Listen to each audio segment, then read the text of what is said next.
الصلاۃ والسلام علیک یا حبیب اللہ، الصلاۃ والسلام علیک یا نبی اللہ، صلی اللہ تعالی علیہ وسلم۔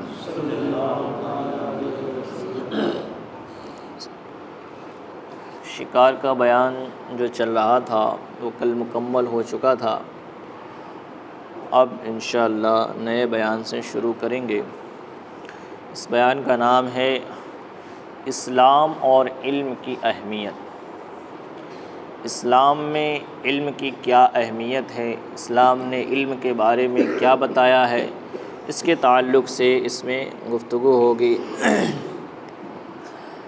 دنیا کے تمام ملل و ادیان میں صرف اسلام ہی وہ دین ہے جس کو یہ فخر اور شرف حاصل ہے کہ اس نے اپنے ہر ماننے والے کے لیے علم حاصل کرنا فرض قرار دیا ہے۔ دنیا کے جتنے بھی دین ہیں، چاہے وہ کسی بھی مذہب کا ماننے والا ہو، لیکن کسی کے مذہب نے، کسی کے دین نے علم کو فرض نہیں قرار دیا۔ اسلام ہی ایک ایسا مذہب ہے جس نے اپنے ماننے والے کو علم حاصل کرنا فرض قرار دیا ہے۔ علم ایک ایسی چیز ہے کہ جس سے انسان عزت ہی عزت پاتا ہے، بلندی ہی بلندی پاتا ہے۔ علم ہی کی وجہ سے اللہ تعالیٰ نے حضرت آدم علیہ السلام کو فرشتوں پر فوقیت عطا فرمائی۔ جب اللہ نے کہا کہ اے فرشتوں، میں زمین میں اپنا نائب پیدا کرنے والا ہوں، نائب یعنی حضرت آدم کو فرشتوں نے کہا اے مولا پھر کیا ہوگا؟ تو اللہ نے فرمایا پھر اس سے انسان پیدا ہوں گے، اولاد ہوں گی ان کی، اس طرح آباد ہو جائیں گے۔ تو فرشتوں نے چونکہ اس زمین پر پہلے جنوں کی مخلوق دیکھ چکے تھے، پہلے جنات آباد تھے یہاں پہ، تو دیکھا تھا کہ جن جو ہیں آپس میں لڑتے جھگڑتے قتل و غارت کرتے ہیں۔ تو فرشتوں نے کہا اے مولا، کیا تو ایسے لوگوں کو پیدا فرمائے گا جو جناتوں کی طرح قتل و غارت کریں گے، ایک دوسرے کو مار ڈالیں گے؟ تو اللہ نے ارشاد فرمایا تھا کہ فرشتوں، انی اعلم ما لا تعلمون، اے فرشتوں جو میں جانتا ہوں وہ تم نہیں جانتے، جو میں جانتا ہوں وہ تم نہیں جانتے۔ جہاں قتل و غارت کرنے والے ہوں گے انسانوں میں، وہیں پر میرے نیک بندے بھی ہوا کریں گے، اور انہی انسانوں کی شکل میں میں اپنے محبوب کو جلوہ گر فرماؤں گا۔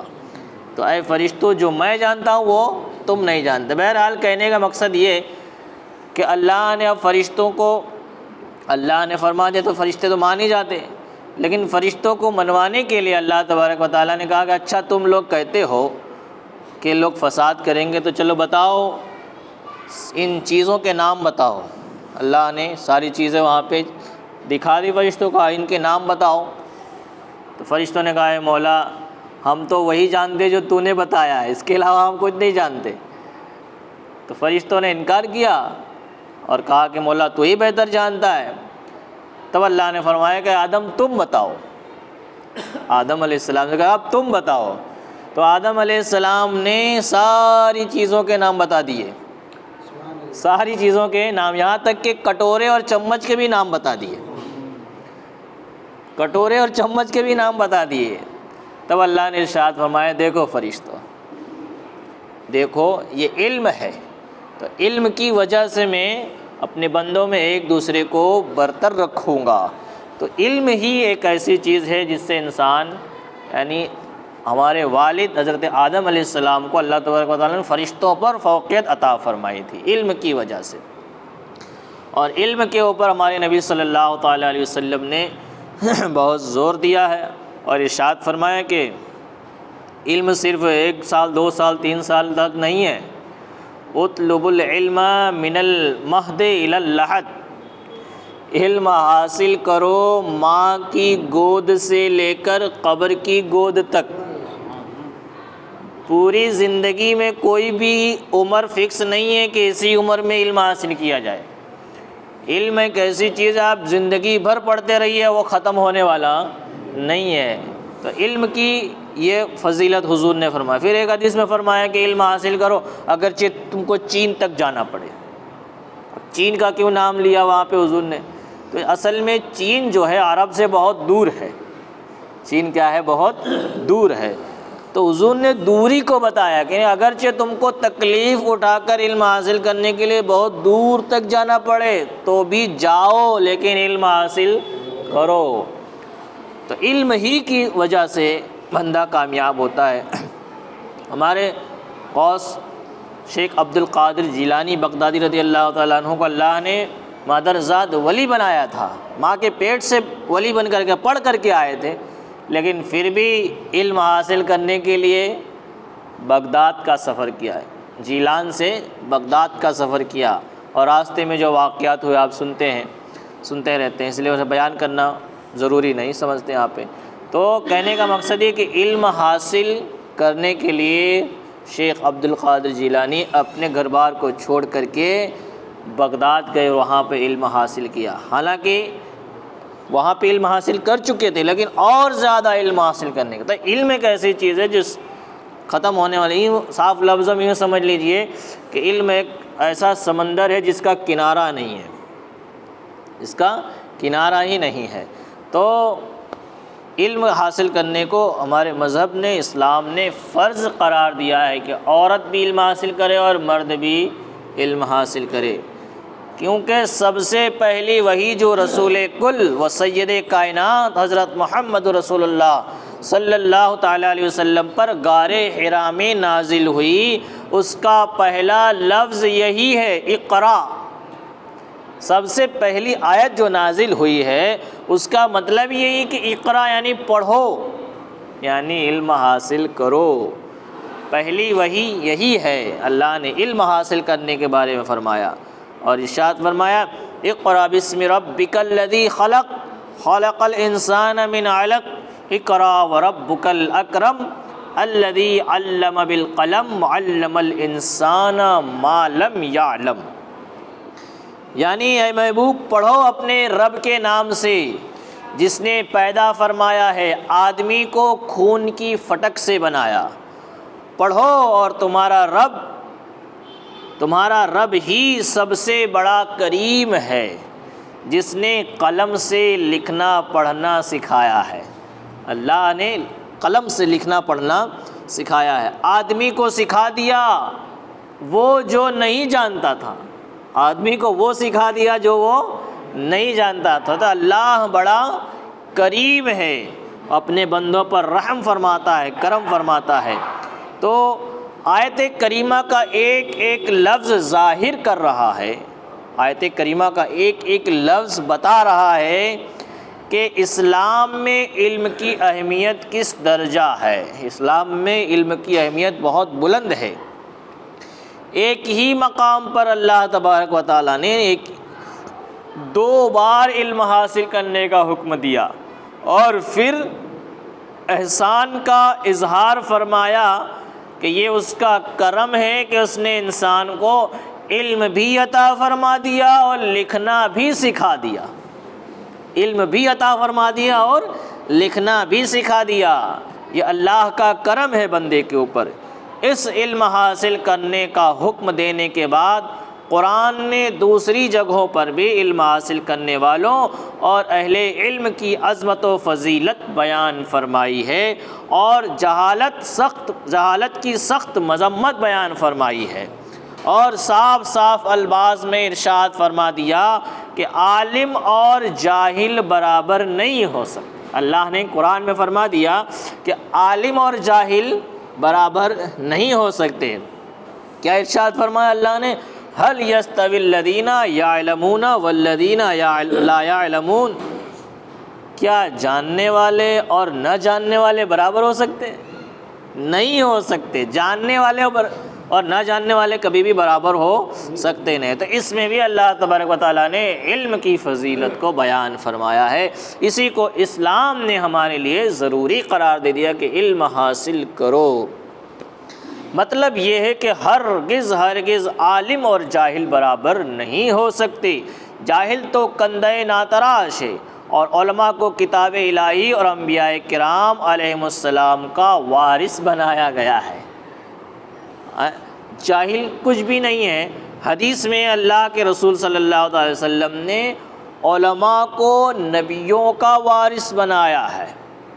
نبیوں کا انما العلماء ورثۃ الانبیاء، بے شک علماء جو ہیں انبیاء کے وارث ہوتے ہیں۔ درہم و دینار ملتے ہیں، روپیہ پیسے ملتے ہیں؟ نہیں، جو مشن انبیاء لے کر کے آئے تھے، دین کی تبلیغ، اسلام کی تبلیغ، اللہ کے وحدانیت کی گواہی اور لوگوں کو اس پہ ابھارنا اور بتانا کہ اللہ ایک ہے، اسی کے دست قدرت سے نظام قدرت چل رہا ہے، تو یہ سارے پیغام اب کون دے گا؟ نبی کے بعد، حضور کے بعد اب تو کوئی نبی آنے والا نہیں، تو اب یہ کام ولیوں کے سپرد ہو گیا، علماء کے سپرد ہو گیا، یعنی اب وہ ان کے وارث ہوئے۔ جو کام وہ کرتے تھے وہ کام اب علماء کو کرنا ہے، اور وہ دین کی تبلیغ کر رہے ہیں۔ تو علماء کو انبیاء کرام کا وارث بنایا، کیونکہ نبی جو ہوتے ہیں وہ درہم و دینار نہیں چھوڑتے، پراپرٹی نہیں چھوڑتے کہ ان کے جانے کے بعد لوگ بانٹ لیں، تو وہ علم چھوڑتے ہیں، علم دے جاتے ہیں، وہ علم ہی وراثت میں چلتا رہتا ہے۔ قرآن فرماتا ہے ثم اورثنا الکتاب الذین اصطفینا من عبادنا، پھر ہم نے اپنے منتخب اور چنے ہوئے بندے کو قرآن کا وارث بنا دیا ہے۔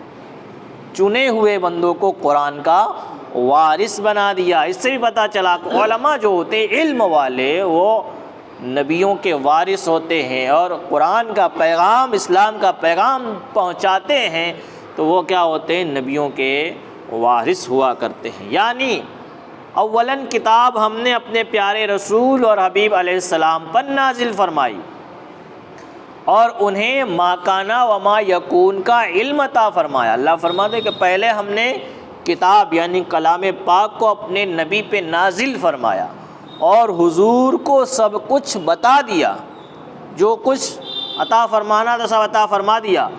پھر آپ کے بعد ہم نے اپنی کتاب کا وارث ان کو بنایا جنہیں ہم نے اپنے بندوں میں سے چن لیا ہے۔ حضور کے بعد اللہ تبارک و تعالیٰ نے اپنے بندوں میں سے جنہیں چن لیا ہے، جن کے لیے بھلائی کا ارادہ فرماتا ہے۔ ایک جگہ پہ اللہ نے ارشاد فرمائے کہ اللہ حدیث قدسی میں حضور فرماتے ہیں کہ جب اللہ تبارک و تعالیٰ کسی کے ساتھ بھلائی کا ارادہ فرماتا ہے تو اسے علم عطا فرماتا ہے، پہلے اسے علم دیتا ہے، اور علم کی برکت سے اسے بھلائی ہی ملتی چلی جاتی ہے، عزت بھی ملتی چلی جاتی ہے۔ تو اللہ نے اپنے نیک بندوں میں سے چن لیا ہے۔ اس لیے حضور علیہ السلام نے فرمایا ان العلماء ورثۃ الانبیاء، کہ بے شک علماء ہی انبیاء کے وارث ہیں۔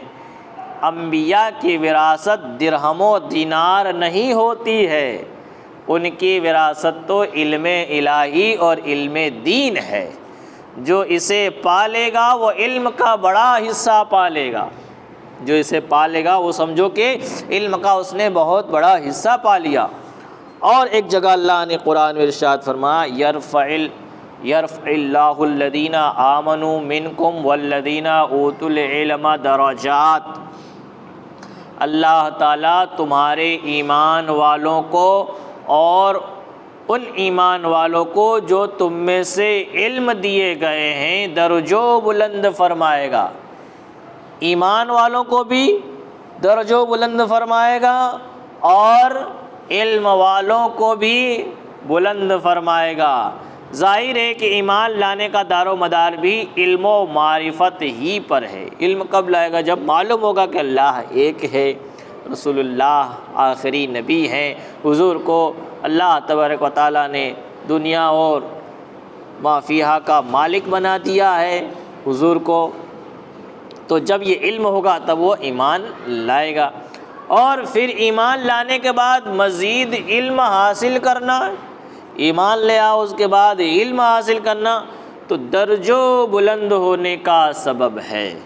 آپ نے سیرت مصطفیٰ کے بیان میں سنا کہ حضور جب مینا کی وادی میں اسلام پھیلاتے تھے تو جو 6 لوگ مسلمان ہو گئے تھے اس کے بعد جو لوگ 12 لوگ مسلمان ہوئے تھے ان کے ساتھ حضور نے ایک علم سکھانے والوں کو بھیج دیا تھا مدینہ، اور حضور کے مدینہ پہنچنے سے پہلے ہی اسلام بھی پہنچ گیا تھا، اور حضور نے اپنا قاصد یعنی علم سکھانے والا بھی وہاں پہنچا دیا تھا۔ اسی کی برکت تھی کہ جب حضور مدینہ میں گئے تو حضور کو خیر مقدم کہا گیا، حضور کا مرحبا کہا گیا۔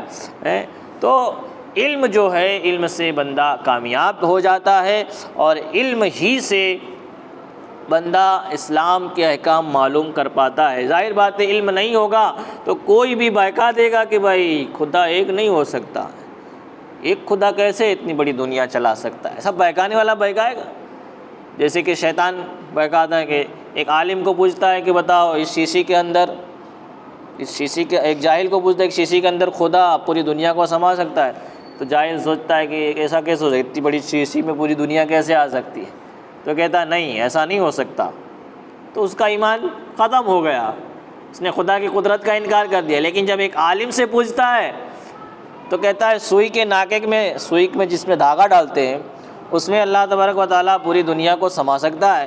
تو جو علم والا ہوتا ہے کہتا ہے کہ ارے تو ایک دنیا کی بات کرتا ہے، اس سوئی کے ناکے میں اللہ چاہے تو ہزاروں دنیا کو سما دے، یہ اللہ کی قدرت ہے۔